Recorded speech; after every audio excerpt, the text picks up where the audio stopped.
So what are event volunteering opportunities then? Event volunteering takes many forms, and the time commitments of event volunteering are often used to categorize these commitments. Often, event volunteering takes place in short-term episodes for particular events. These volunteering commitments usually are project-based and can include responsibilities during the event dates or may involve project planning that includes the lead-up to the event itself. They can also include occasional volunteering commitments that are more flexible, expecting to be involved only under certain conditions. Event volunteering can also involve a pattern that is termed bounced back, especially over time. Bounced back event volunteering involves volunteers who return to a regularly held event, re-engaging with a single event organization in a series of episodic relationships for various reasons. These could be due to volunteers' commitment to their communities, contributions to their areas of interest, or simply a need to serve an event which they view as beneficial to their surroundings.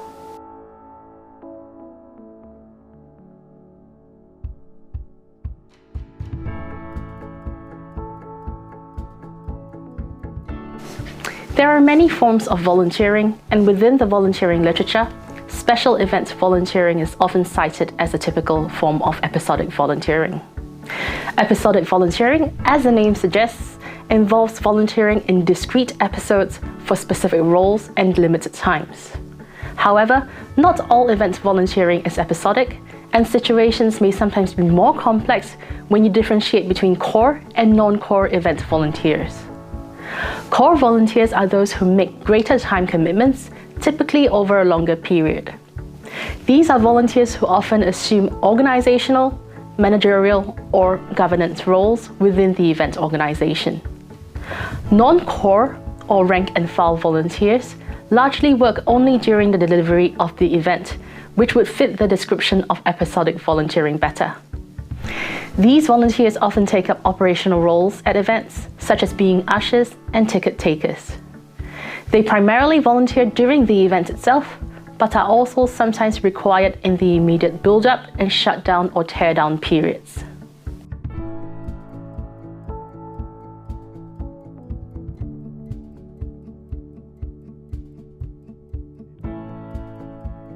So why involve volunteers at events?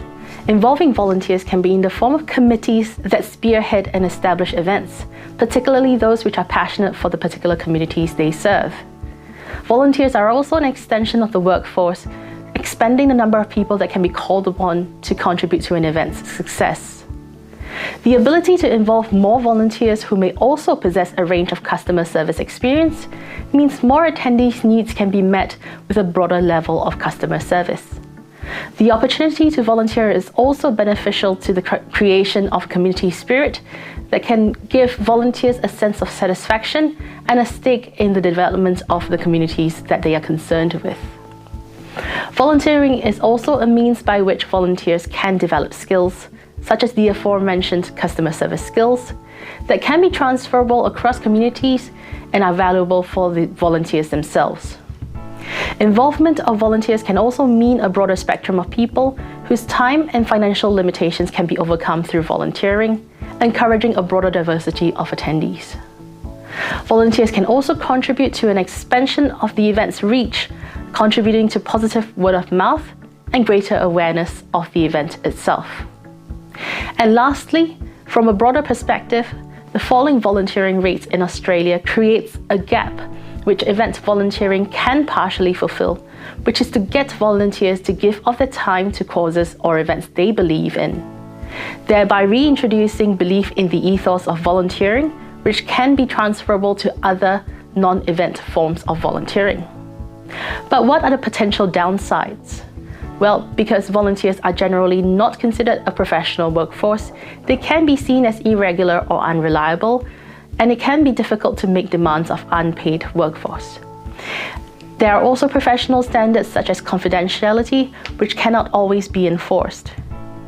Recruitment difficulties include not being able to get enough volunteers or not enough of the right type of volunteers that are needed.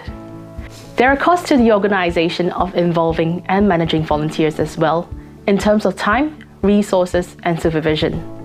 There could also be possible conflicts with paid staff.